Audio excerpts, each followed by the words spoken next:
We have a three-vote majority in the U.S. House of Representatives. Yes! 220 Republicans to 215 Democrats. There's a lot of different names. So you probably have seen President Trump has already nominated multiple folks from the U.S. House to go serve in his administration. Elise Stefanik to go be the ambassadors to the UN, Mike Waltz to go be, I forget what he is, the National Security Advisor, I think.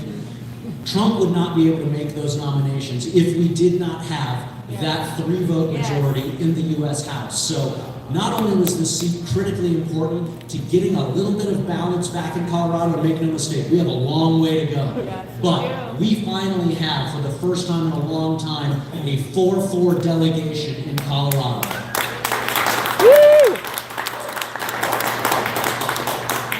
So this seat and y'all's help in flipping this seat was critical to getting that balance back in Colorado. It was critical to making sure that we were able to win back the State Board of Education seat. Colorado's 8th congressional district. There are 3 officers that are elected from a congressional seat: Congress, State Board of Education, Board of Regents to the University of Colorado.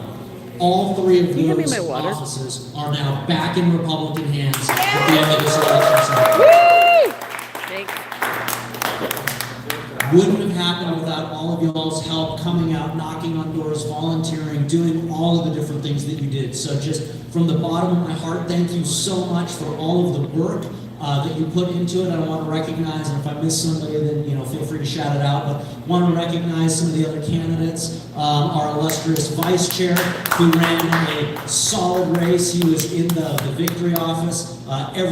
Really every time I showed up, he was down there. So I know it didn't shake out the way he wanted it to, but I have no doubt that all of that good effort helped build the momentum that carried us across the finish line. Same thing for my replacement in House District 48, Representative-elect Carlos Balon, who represents all of the Brighton area. We'll be going down to the state capitol to be part of the Mighty 22. We broke the super minority this year down to the state capitol in the state house. We're not all of you can do 22. Say again? We're not all can do 22. The can do 22. Frederick Alfred, who ran just an outstanding race in the Senate district. That seat is supposed to be a D plus, what, like 12? Yeah. You came within 2 points of winning. Yeah. That's insane. So Incredible. we absolutely have the path forward to continue to make gains in Colorado. That's what we said all along. Colorado's 8th congressional district can be the beachhead to be able to claw back some of these seats in Colorado. We already saw some of those gains. We saw the seat up in Greeley, East Greeley, flip Republican for the first time in, I think, 22 years, where Ryan Gonzalez unseated Mary Young, who's not only an entrenched Democrat representative, her husband is the Democrat state treasurer. Wow. So if you want to talk about Democrat royalty, that is what Mary Young was.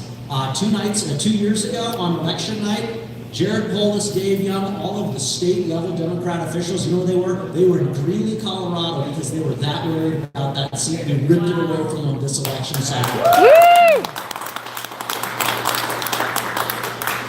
Dan Wu got his seat back over in the Erie area, and then down in Colorado Springs, Rebecca Kelty won by 3 votes. Wow. 3 votes against Stephanie Vigil, who, if you haven't had the pleasure of interacting with Stephanie Vigil, she's about as far left as they get. She told me the first time I met her, all I want to do is ban cars. So it's a good thing that we got that seat back as well. But again, it wouldn't have been possible without all of y'all's help in this room. Even if you don't live in Weld County, the amount of effort that you poured into Adams County made Democrats shift resources down here, focus on all of the good work that you were doing, and that freed up resources in other parts of the state for us to be able to make those gains. So we've got to keep that momentum moving forward. We've got to continue to work together as Republicans, be